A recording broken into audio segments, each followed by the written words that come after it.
পনির খাবে? পনির খাবে?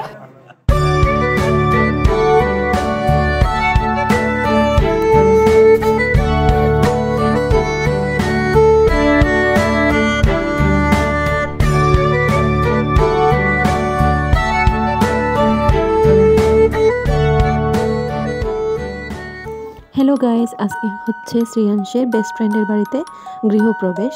আর এই হচ্ছে ওর পুরো পরিবার, অন্তরীপ আর ওর মা বাবা। তো ওদের বাড়িতে আজকে আমাদের ইনভিটেশন। শ্রেয়াংশ ওর বেস্ট ফ্রেন্ডের জন্য এই গিফটটি এনেছে, আর এখন গিফটটা দিল শ্রেয়াংশের পরিবারের পক্ষ থেকে। আর গিফটটা পেয়ে কিন্তু শ্রেয়াংশের বন্ধু খুশি হয়েছিল, কিন্তু শ্রেয়াংশ কেন জানি একটু শকড হয়ে গিয়েছিল যে গিফটটা দেওয়ার পর একদম ও চুপ হয়ে গিয়েছিল। প্রথমবার শ্রেয়াংশ ওর কোনো বেস্ট ফ্রেন্ডের বাড়িতে গেল, মানে ওর কোনো ফ্রেন্ডের বাড়িতে গেল, আর এভাবে ইনভিটেশন ওর ফ্রেন্ডই নিজেই করেছিল, ফোন করে একদম অন্তরীপ শ্রেয়াংশকে নিমন্ত্রণ করেছিল যে তুই কিন্তু অবশ্যই আমাদের বাড়িতে আসবি। তো এই ব্যাপারটা আমার খুব ভালো লেগেছিল। আমি সব থেকে ভালো একটা সম্পর্ক মানি বন্ধুত্বকে, যেটা আমরা নিজেরা চুজ করি। বাকি সব সম্পর্কই কিন্তু ভগবান আমাদের জন্য অলরেডি চুজ করে থাকে। তো বন্ধুত্বের সম্পর্কও ভগবানই চুজ করে, কিন্তু তারপরে আমাদেরকে অপশন দেওয়া হয়। তো আমি চাই যে শ্রেয়াংশ খুব ভালো, মানে শ্রেয়াংশ আর অন্তরীপ সবসময় খুব ভালো বন্ধু হিসেবে একে অপরের সাথে থাকুক। তো এই হচ্ছে ওদের বাড়িতে পুজো হচ্ছে, মানে কীর্তন চলছিল রাম ঠাকুরের। তো শীতের দিন ছিল, শীত শীত ভাব, মানে অনেকটাই ঠান্ডা পড়েছিল আজকে 11 তারিখ ডিসেম্বরের। তো আমাদের ব্যাক টু ব্যাক কিন্তু অনেকগুলি ইনভিটেশন ছিল। এই 5-6 তারিখ থেকে শুরু হয়েছে, কনস্ট্যান্ট নিমন্ত্রণ চলছে।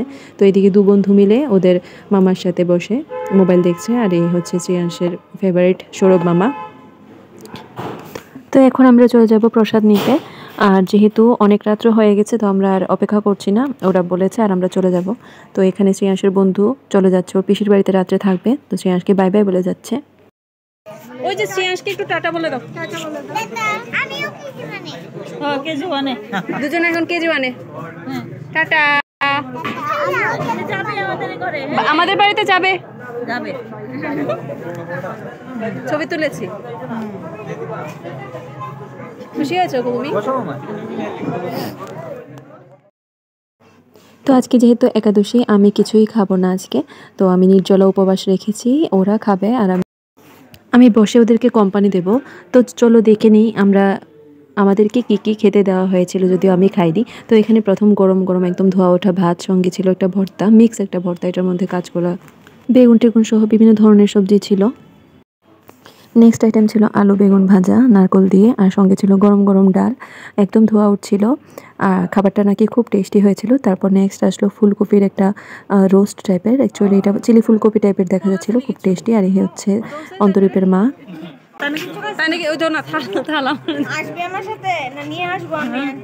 নেক্সট ছিল নবরত্ন কোরমা, আর এখানে শ্রেয়াংশের পাগলামি। পনির খাবে? পনির কি অবস্থা? নেক্সট দিয়ে গেল এই যে কাঁঠালের তরকারি, আর এখানে শ্রেয়াংশের জন্য ফল দিয়ে গেছে রিয়া, মানে অন্তরীপের মা। এটা সুন্দর, আস্তে আস্তে আস্তে আস্তে, মুখে এতগুলো ঢুকায় না, মুখে এতগুলো একসাথে ঢুকাবে। বেদানা বেদানা। তারপর এখানে দিয়ে গেল মিক্সড ফ্রুট চাটনি, আর এই যে শ্রেয়াংশ তো কিছু খায়নি, উল্টা সবাইকে ডিস্টার্ব করেছে। তো চাটনির পরেই ওরা কিন্তু দিয়ে গেল পায়েস। আর এইভাবেই আজকের যে প্রসাদটা ছিল সেটা কমপ্লিট করে নিলাম। আর মা এসে যাচ্ছে নিচে। তো এবার হাত ধুয়ে আমরা বাড়িতে চলে আসবো। তো তোমরা সবাই আশীর্বাদ করবে অন্তরীপ এবং তার পুরো ফ্যামিলিকে, যাতে ওদের আসন্ন জীবনটি অনেক বেশি সুন্দর হয়, নতুন ঘরের সাথে যাতে ওদের অনেক সুন্দর মেমোরি তৈরি হয়। আমাদের পক্ষ থেকেও অন্তরীপ আর তার পরিবারকে রইল অনেক অনেক শুভেচ্ছা এবং অভিনন্দন। আজকের ব্লগটি কেমন লাগলো কমেন্ট সেকশনে অবশ্যই বলবে। আমরা কিন্তু খুবই মজা করেছি, খুবই আনন্দ পেয়েছি। তোমাদের কেমন লাগলো বলবে। Bye, stay happy.